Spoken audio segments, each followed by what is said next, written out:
and welcome to the very first Facebook Live on my business page. That's so exciting. Up to now, I've been doing my Facebook Lives elsewhere, predominantly in my Facebook group, which is for women in business, and that is called Creative Spiritual Biz Life Success. And if any of you are women in business and you relate to being creative and or spiritual, then I'd love you to search for it and ask to join, and I will welcome you aboard with the gorgeous group that we have. So for those of you who may not know what it is that I do, so I'm Helen Bolger-Harris, and my business is my name, Helen Bolger-Harris, and I support particularly creative and spiritual women in business for whom the usual ways of doing productivity, time management, getting organized, planning, that sort of thing is perhaps a little bit more challenging. It might be, as I said, that the usual ways of doing things just don't work for you. It might be that you have so many ideas and it's really hard to pin yourself down to one particular thing. Or maybe you have lots of great gusto to be starting things but not actually finishing them.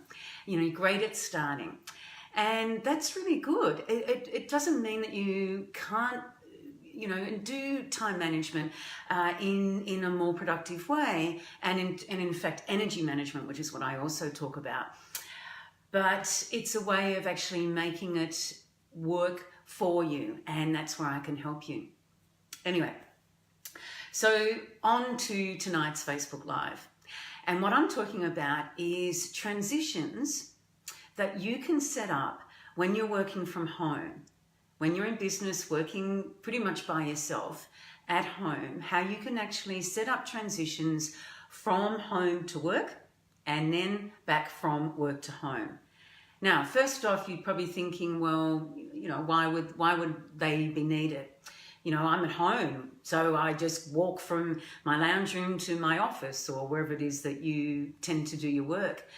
The thing that can happen for a lot of people who work by themselves in business, and I found it as well, was that it was really hard to get into work mode a lot of the time when you're in the home environment. It's so different when you work outside the home, particularly if you're an employee and you need to get dressed to go to work. You, of course, shower, hygiene, eating, all that sort of thing. And you might not have thought of it like this before, but there are actually particular rituals or things that you do that actually set in place in your mind the readiness to be starting work. So when we work from home, and if we don't do those things, we can actually find it hard to get into, as I said, get into groove with work mode. Hi, Adriana. Thanks for joining. And so what can be helpful, because what we want to have happen is that when you're working, whether it be from home or elsewhere, you're actually working and to your fullest potential. And when you're at home, you're actually switching off work. So what we want to do is set it up so that you can do that better. So, and then similarly, it's at the end of the day as well. Hi, Kate. Thanks for watching. So what I suggest you do, a couple of things. First of all, is to look at your environment where it is that you work from home. Now, you may not have too many options, but even if you don't, if you can set it up where you can somehow make it look like it's a homely work environment, a separate space. So if all you can do is maybe even in the lounge room, if you can sort of cordon it off in some way. Oh, thank you for the likes, and any questions or comments, please add those in.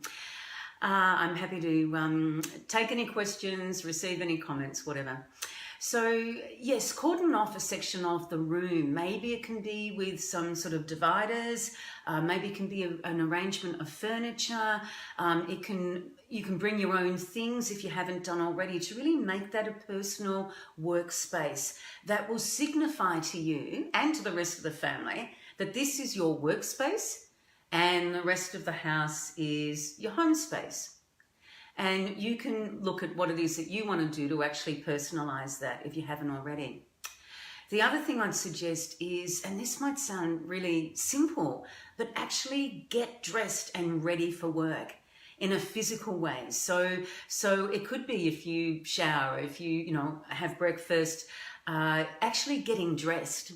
And believe it or not, I didn't always used to do that, because if I was feeling a bit lazy, a bit tired, a bit, maybe even just in a relaxed mode, I didn't have, meetings that I needed to attend, whether they be online or in person. But I found that I actually probably stayed in that relaxed mode, which was actually too much. So at times, what I suggest and what I've learned to do is actually have my morning routine as if I was going to work outside of home. So I shower, have breakfast, get fully dressed. Doesn't have to be dressed to the nines, but dressed so you're not in your PJs. I'm all for, having your own style, but if you find that you stay in really casual clothes, or as I said, could be your PJs, and you're actually not getting into work mode appropriately, then you might want to look at what it is that you're dressing up as. As I said, it doesn't have to be too formal, but a change of clothes will usually, again, set our mind in train for actually starting work. You might want to put on makeup, up to you, and brushing your teeth and all that sort of stuff. Now, what I don't do it all the time, but what I do like to do, especially if I've got a lot of things on my mind, is actually as part of that transition to work, is to go for a walk and actually get out the front door, even if it's only around the block, and come back again, back obviously through the front door, or for me it's the front door, and that actually almost signifies the end of the routine, getting ready for work. That's the home bit. And here I am, I'm actually back at the same place, but mentally I'm at work. And it actually is surprising how that transition, getting a little bit of fresh air, a little bit of movement, can actually help with, as I said, that transition from home to work. So there are a couple of suggestions for you at the start of the day, or whenever it is that you start work. And if you've got any others that come to mind, please do put them in the comments. I want to hear more of what it is that you think could be suggestions, things that work for you. What works for you? Is it an issue for you to get into work mode, or especially if you're working from home? Or do you find that, it's pretty easy? Now, if we look at the other end of the day and how to transition then from the end of the day's work, inverted commas, whenever that is for you, to then back into home life. So one of the things that I suggest is really the last 15 or so minutes is looking at what are the things that you usually do when you finish work, as in shutting things down. So it could be actually turning off your computer. It could be putting some papers away. That sort of thing, tidying up a little bit. Now, I don't mean to suggest if you aren't naturally tidy that you need to have everything spring cleaned at the end and be really fastidious about it. But having some rearrangement of some things can make it a lot nicer to come back to the next morning. And again, that freshness that can start the day. So doing that the end of the day before, on your way home, inverted commas, can actually really, again, start to get our mind into, okay, it's the end of the day, I'm finishing up, and this is my transition to then knock off time, so to speak. So again, looking at the environment, what you can also do, what people will do in it, and it's the same as people coming home from, outside work, employed work, is looking at doing something entirely different. So it can be going to the gym. It can be going for a walk. It can be actually when you've literally finished, can be taking a shower. Getting changed is actually a really good idea. Again, these things set up or primes our mind for the next thing. For some people, it's getting into the cooking.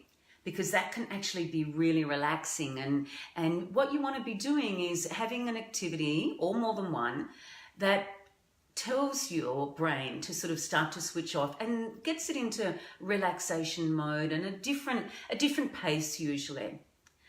Obviously talking with, if you've got family members at home or other people, chatting with them about how your day was and asking them about theirs can really help as well. So looking at, again, these rituals, and it's surprising how routine we actually become with them, but that's the repetition where it becomes habitual and, again, gets our mind set up for that transition. Another thing that also I want to make comment about is that for a lot of us in our own businesses, particularly if we work online, is that we can often, like I am right now, do work things that are outside of traditional 9-to-5 work hours. And I'm not suggesting for a second you should be working those traditional hours, but whatever the hours are, the usual hours are that you do work, what I'm talking about now is this temptation almost, or in fact, if you feel that it's a need because you've got work waiting to be done after hours. And my point with this is to be really, really clear about when is personal time after your main part of your work, and when you may need to go back to work. It might be like I'm doing a Facebook Live. It could be, a webinar. You might be going off to do a networking event, be involved in that, speaking, whatever it is. Can be some pressing work that you've got to do on the computer. But I want you ahead of time to be really clear about what it is exactly that you're doing and what are the timelines around that, the parameters, so that you can, I've talked before about getting back into the home environment and switching off and being in home mode. If you have to go back into work mode, being able to do that, but again, being very clear, as I said, that, okay, I'm back into work mode. And then similarly, at the end of that, where you may want to do some of the rituals I was talking about before. If it's getting too late into the evening, that may not be possible, but definitely that some sort of transitions at the end of that says, right, this is all the work I'm doing for today. That's it. And if you can, as I said, put around parameters, sometimes when you start with that extra bit of work and when you finish it. It's really can be quite demoralizing if we think we've got hours and hours, or we don't know how long something's going to take in the evening when perhaps we've already worked during the day. And when we work from home, that can actually be a real trap.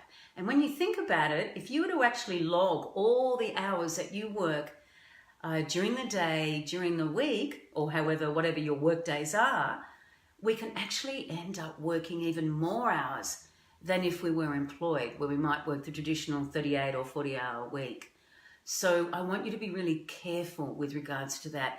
Set your guidelines, your boundaries around what are the hours that you're going to work, what's the work you're going to be doing, and being really, really consciously aware if the timelines drag on.